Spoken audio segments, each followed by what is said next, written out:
Hello!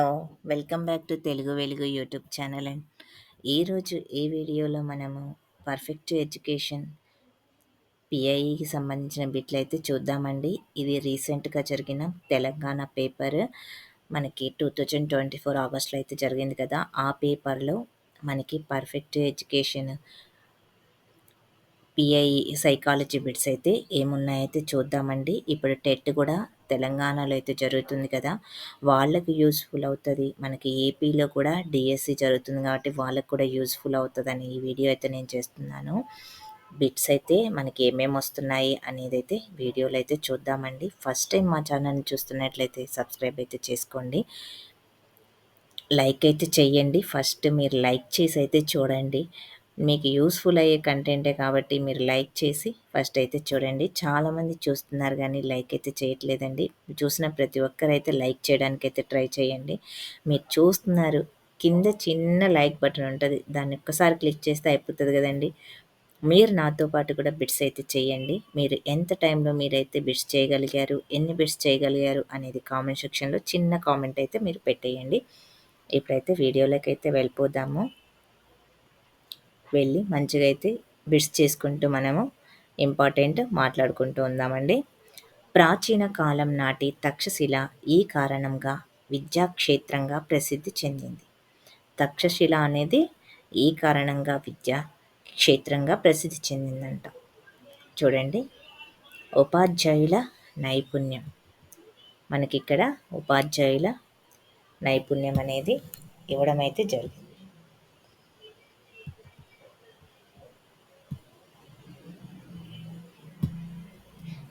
Right answer అండి అది. ఉపాధ్యాయుల నైపుణ్యం. నెక్స్ట్, ఇప్పుడు ఇవి 2 లాంగ్వేజెస్ అయితే ఉన్నాయండి. ఇంగ్లీష్, తెలుగు. మీరు ఇంగ్లీష్ సబ్జెక్ట్ అయితే మీకు ఇంగ్లీష్‌లో చదువుకోండి. తెలుగు సబ్జెక్ట్ వాళ్ళకైతే నేను ఎక్స్‌ప్లెయిన్ అయితే చేస్తున్నాను. ఈ బిట్స్ మనకి టెట్‌కి యూజ్‌ఫుల్ అవుతాయండి. ఎడ్జిటికి యూజ్‌ఫుల్ అవుతాయి. డీఎస్సీకి యూజ్‌ఫుల్ అవుతాయి. అందుకని మీరు ప్రతి బిట్‌నైతే క్షుణ్ణంగా నేను చదువుతాను. మీరు కూడా అలా చదివి అర్థమైతే చేసుకోండి. మీరు ఇప్పుడు ప్రిపరేషన్‌లో ఇక్కడ బిట్లు మీరు చేశారంటే, మీరు ఎలా ప్రిపరేషన్ చేయాలి అనేది కూడా మీకొక థాట్ అయితే వస్తుంది. మీరు ఎంతవరకు ఉన్నారు, మీ ప్రిపరేషన్ ఎక్కడి వరకు ఉంది, ఎన్ని బిట్లు చేయగలిగారనేది కూడా మీకు తెలుస్తది. అందుకని వీడియోనైతే స్కిప్ చేయకుండా వీడియో మొత్తాన్ని చూడటానికైతే ట్రై చేయండి. స్వతంత్ర పూర్వము భారతదేశం యొక్క ఇండియన్ ఎడ్యుకేషన్ కమిషన్ను ఇలా కూడా పిలుస్తారు. భారతీయ పాఠశాలపై ముర్రే కమిషన్ అని, second option Macaulay minute on education అని, హంటర్ ఎడ్యుకేషన్ అని అంటారు. హంటర్ ఎడ్యుకేషన్ అనేది మనకి రైట్ ఆన్సర్ అండి. హంటర్ ఎడ్యుకేషన్ అనేది మనకి రైట్ ఆన్సర్.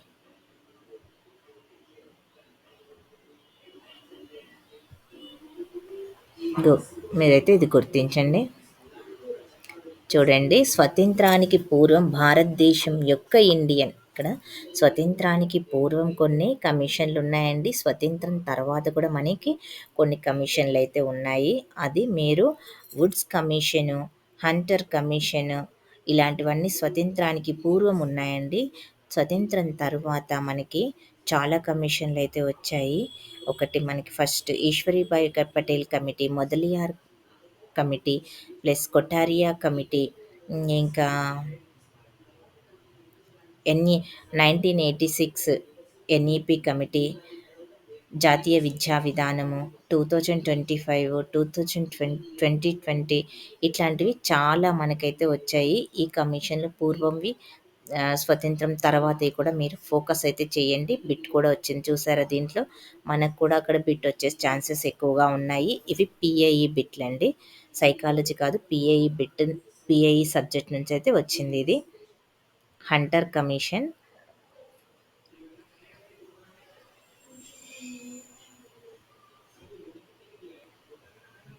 Hunter commission.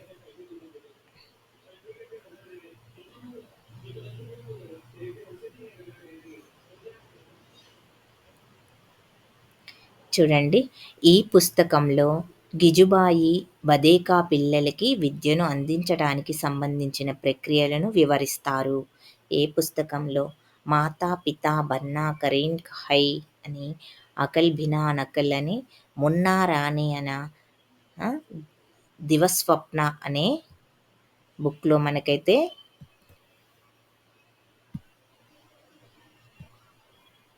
గిజుబాయి నుంచి అయితే బిట్స్ అయితే వస్తున్నాయండి.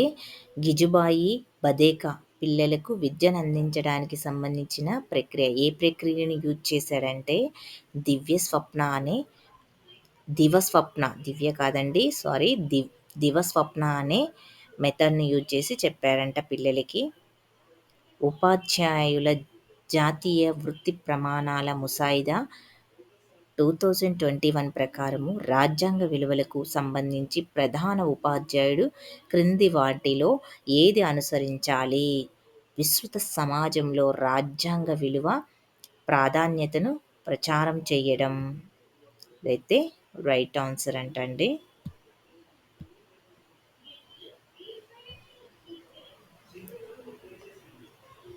విస్తృత సమాజంలో రాజ్యాంగ విలువల ప్రాధాన్యతను ప్రచారం చేయటం 21 జాతీయ వృత్తి ప్రమాణాల ముసాయిదా 2021 ప్రకారం రాజ్యాంగ విలువలకు సంబంధించి ప్రధాన ఉపాధ్యాయునికి దాంట్లో ఏది అనుసరించాలి? ప్రధాన ఉపాధ్యాయుడు అంటే హెచ్ఎం. విస్తృత సమాజంలో రాజ్యాంగ విలువల ప్రాముఖ్యతను ప్రచారం చేయడం.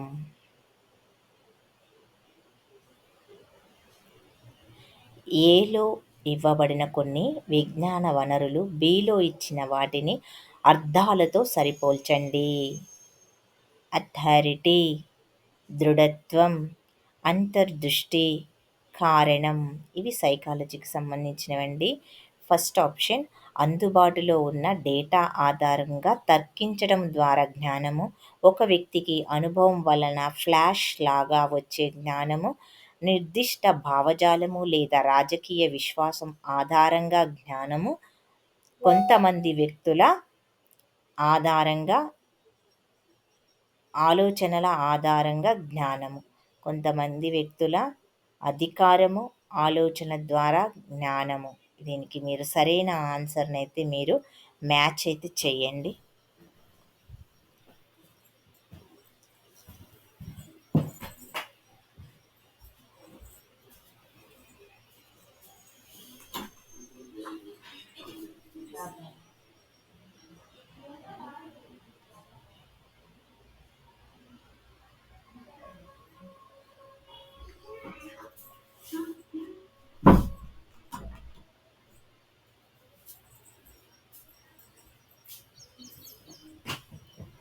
ఆన్సర్ అయితే చెయ్యండి దీంట్లో.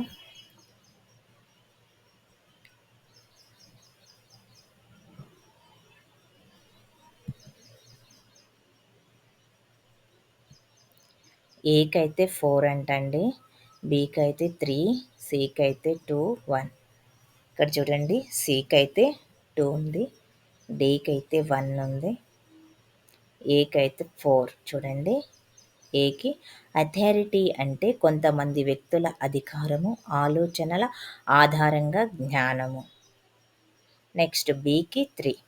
దృఢత్వము అంటే నిర్దిష్ట భావజాలము లేదా రాజకీయ విశ్వాసం ఆధారంగా జ్ఞానము.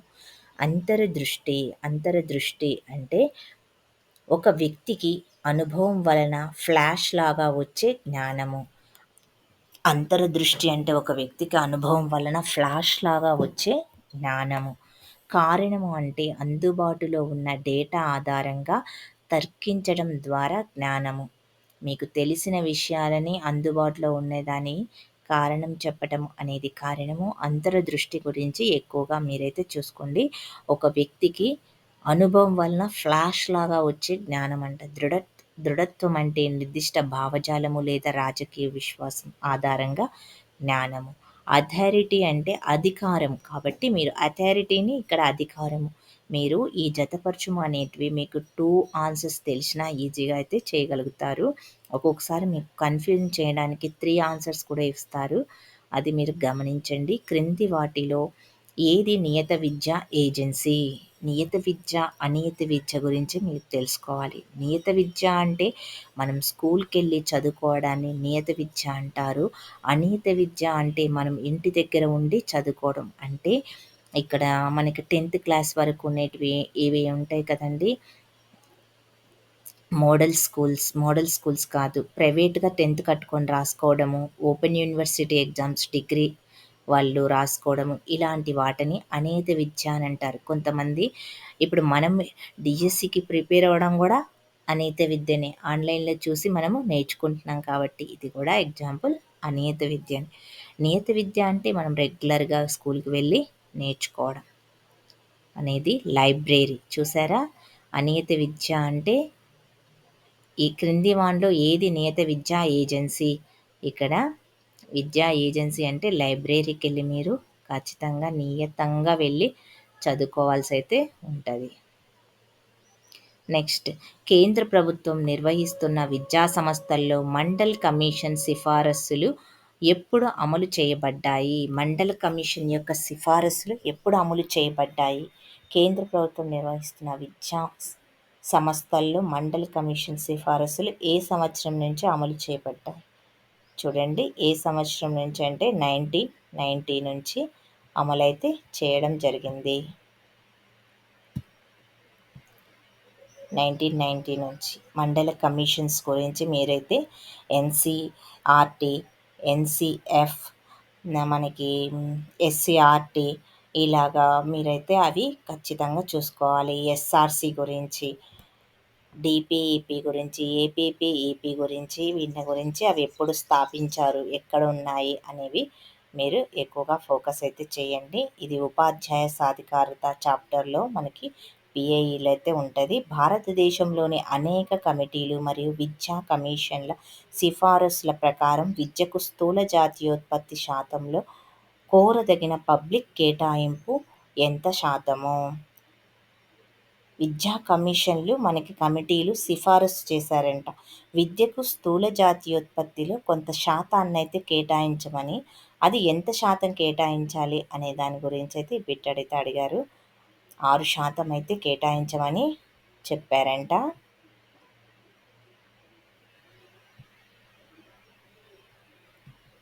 సిక్స్ పర్సెంట్ అయితే మనకి కేటాయించడం అయితే జరుగుతుందండి. విద్యా కమిషన్ సిఫారసు ప్రకారం విద్యకు స్థూల జాతీయోత్పత్తి శాతంలో కోరదగిన పబ్లిక్ కేటాయింపులు 6%. నెక్స్ట్ సరైన స్టేట్మెంట్ను గుర్తించండి. ఒకే పాఠశాలలో చదువుతున్న విద్యార్థుల మూర్తిమత్వం ఒకటే. తోబుట్టువుల మూర్తిమత్వం ఒకటే. ఉంటుందా అండి అలాగా? ఉండదు. ఒకే పాఠశాలలో విద్యార్థులు అందరి మూర్తిమత్వం అందరూ ఒకేలా చదువుతారా? చదవరు కదా! విద్యార్థుల మూర్తిమత్వం ఒక్కొక్కరిలో ఒకేలా ఉంటుంది. ఒక్కొక్కరిలో ఒకలా ఉంటుంది. ఒక్కొక్కరిది ఒకలాగైతే ఉంటుంది. అలా ఒక్కొక్కరిది ఒకలాగైతేనే ఉంటుంది. అందరూ ఒకలాగా ఉంటే అందరికీ ఫస్ట్ ర్యాంక్స్ వస్తాయి. అందరూ విజయాన్ని అయితే సాధిస్తారు. జాన్ పియాజే ప్రకారము ఈ సంజ్ఞానాత్మక వికాస దశల్లో పిల్లల్లో అమూర్త ఆలోచన అభివృద్ధి చెందుతుంది. అమూర్త ఆలోచనలు, మూర్త ఆలోచనలు ఎప్పుడొస్తాయి? ఏ దశలో వస్తాయి? అనేవి ఈ దశలు పియాజే గురించి, ఎరిక్సన్ గురించి మనకు ఎక్కువగా బిట్లయితే వస్తున్నాయండి. ఈ వీళ్ళిద్దరు పియాజే గురించి, ఎరిక్సన్ గురించి అయితే మీరు బాగా అయితే చూసుకోండి. దశల గురించి ఇంద్రియ చాలక దశ, అమూర్త ప్రచాలక దశ. అమూర్త ఆలోచనలు వచ్చేది అమూర్త ప్రచాలక దశలోనే ఉంటుంది. ఈ అమూర్త ప్రచాలక దశ ఏ వయసు నుంచి ఏ వయసు వరకు ఉంటుంది? మీరు కామెంట్ సెక్షన్లో అయితే కామెంట్ చేయండి. ప్రవర్తన పౌనఃపున్యమును తగ్గించడానికి ఆహ్లాదకరమైన ఉద్దీపనను తొలగించే ప్రక్రియ దేనిని సూచించింది ఎవరు? ప్రవర్తనా పౌనఃపున్యమును తగ్గించడానికి ఆహ్లాదకరమైన ఉద్దీపనను తొలగించే ప్రక్రియ దేనిని సూచిస్తుంది అని. అనుకూల పునరుద్ధరణము, అనుకూల దండన, ప్రతికూల పునరుద్ధరణము, ప్రతికూల దండన.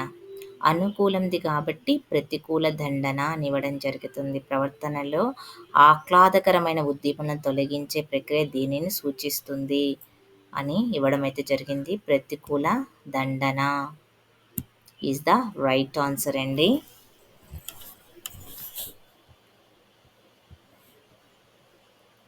పిల్లల భాషా సముపార్జన సామర్థ్యము జైవికత ఆధారంగా ఉంటుందని ఎవరు ప్రతిపాదించారు? ఫస్ట్ ఆప్షన్ భాషా సముపార్జన సామర్థ్యము పిల్లల్లో ఎవరు భాషకు సంబంధించి మీరు గుడ్డిగా భాష గురించి ఇచ్చారంటే చామ్స్కీ అని పెట్టేయొచ్చండి. భాషల గురించి ఎక్కువగా మనకి ఇప్పుడున్న శాస్త్రవేత్తలు చెప్పిన వాళ్ళు చామ్స్కీ మాత్రమే. పిల్లల భాష సముపార్జన జైవికత ఆధారంగా ఉంటుందని ఎవరు ప్రతిపాదించారు? చామ్స్కీ. ఇతర పద్ధతులతో పోల్చినప్పుడు ఈ పద్ధతికి ఎక్కువ ఆత్మాశ్రయత ఉంటుంది. ఏ పద్ధతికి ఆత్మాశ్రయత ఉంటుంది? అంతఃపరిశీలన పద్ధతికి ఆత్మాశ్రయత ఉంటుంది. అంతఃపరిశీలన అంటే నీకు నువ్వు పరిశీలించుకుంటున్నావు కాబట్టి ఎక్కువగా ఉంటది అంతఃపరిశీలన. ఆరోగ్యకరమైన శరీరం ఆరోగ్యకరమైన మనసును అభివృద్ధి చేస్తుంది అనే నానుడి ఈ వికాస సూత్రాన్ని ప్రతిబింబిస్తుంది. మీకు సమైక్యతా సూత్రము, అవిచ్ఛిన్నతా సూత్రము, పరస్పర చర్యా సూత్రము, పరస్పర సంబంధ సూత్రము. పరస్పర సంబంధ సూత్రము అనేది రైట్ ఆన్సర్.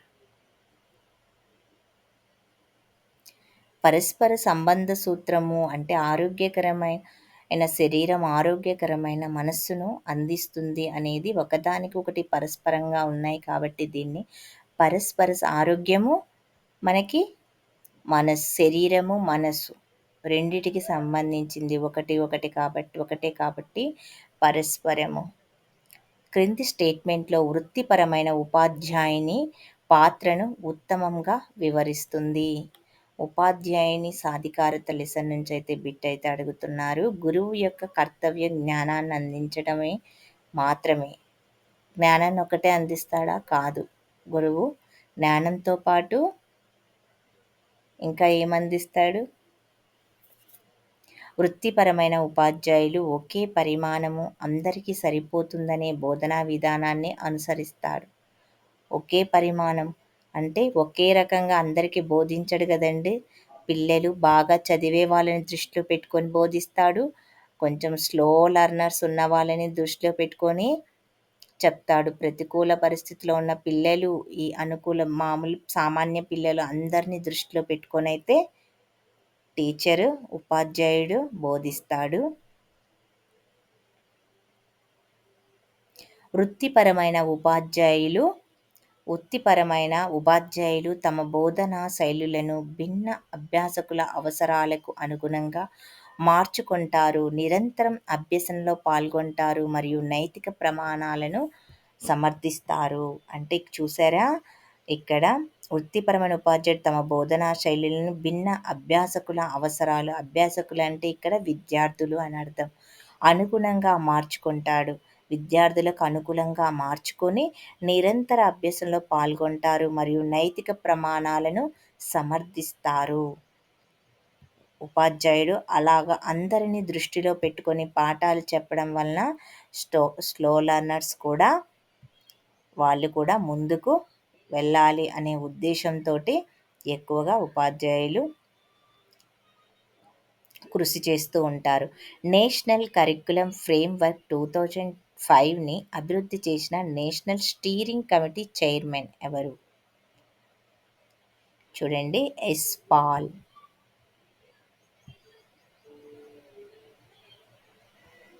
2009 ఉంది కదండి. 2009 స్టీరింగ్ కమిటీ అధ్యక్షులు ఎవరో మీరు కామెంట్ సెక్షన్లో కామెంట్ అయితే చెయ్యండి. Yes Paul. 2005 నుంచి అయితే కంపల్సరీగా బిట్ అయితే ఉంటుందండి. పర్యావరణ విద్య యొక్క ప్రాథమిక లక్ష్యం పర్యావరణం పట్ల బాధ్యత కలిగిన పౌరులను తయారు చేయడం. పర్యావరణ విద్య యొక్క లక్ష్యం ఏమిటి?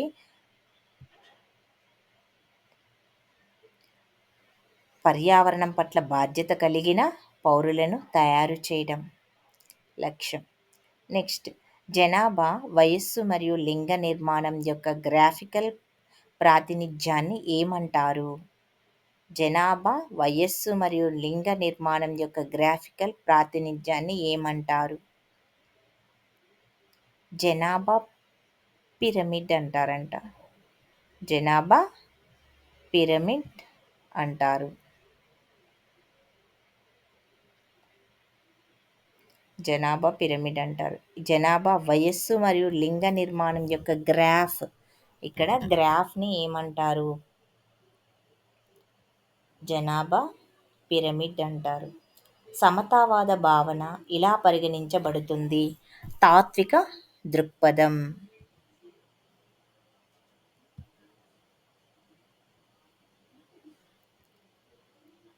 నెక్స్ట్, ఇటీవల దశాబ్దంలో డబ్ల్యూహెచ్ఓ యొక్క ఆరోగ్యం యొక్క నిర్వచనానికి జోడించబడిన 4వ పరిమాణం ఏమిటి? డబ్ల్యూహెచ్ఓ యొక్క ఆరోగ్యం యొక్క నిర్వచనానికి జోడించబడిన 4వ పరిమాణం ఏమిటి? ఆధ్యాత్మిక ఆరోగ్యము. ఇక్కడ డబ్ల్యూహెచ్ఓ ఆధ్యాత్మిక ఆరోగ్యానికి 4వ పరిమాణం ఈ 4వ పరిమాణాన్నయితే ఇవ్వడమైతే జరిగింది. మొదటి 3 ఏమిటో మీకు తెలిస్తే కామెంట్ సెక్షన్‌లో కామెంట్ అయితే చేయండి.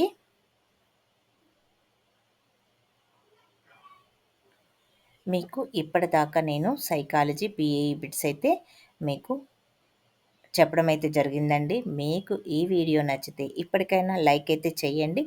లైక్ చేయని వాళ్ళు ప్రతి ఒక్కరు లైక్ అయితే చేయండి. మీ ఫ్రెండ్స్‌కైతే షేర్ చేయండి. మరిన్ని బిట్స్ కోసం మా ఛానల్‌ని అయితే సబ్స్క్రైబ్ చేసుకోండి. మా ఛానల్‌లో సిలబస్‌కి సంబంధించినది ఏపీ సిలబస్ అండి. న్యూ సిలబస్ సంబంధించినవన్నీ వీడియోస్ టీజీటీ, పీజీటీకి సంబంధించినవి, social, science, biological science, Telugu ఇట్లాగా అన్నిటికి టీజీటీ, పీజీటీ సిలబస్ కూడా నేను ట్రాన్స్‌లేషన్ చేసైతే అప్‌లోడ్ అయితే చేశాను. మీరైతే దాన్ని యూజ్ చేసుకొని దాని ప్రకారం అయితే మీరు చదివి విజయాన్నయితే సాధించండి. All the best. ఇంకా మీ ప్రిపరేషన్ అయితే కొనసాగించండి. మళ్ళీ నెక్స్ట్ వీడియోలో అయితే కలుసుకుందాము. అందరికీ ఆల్ ది బెస్ట్ అండి. మా ఛానల్‌నయితే చూస్తూ ఉండండి. Thank you.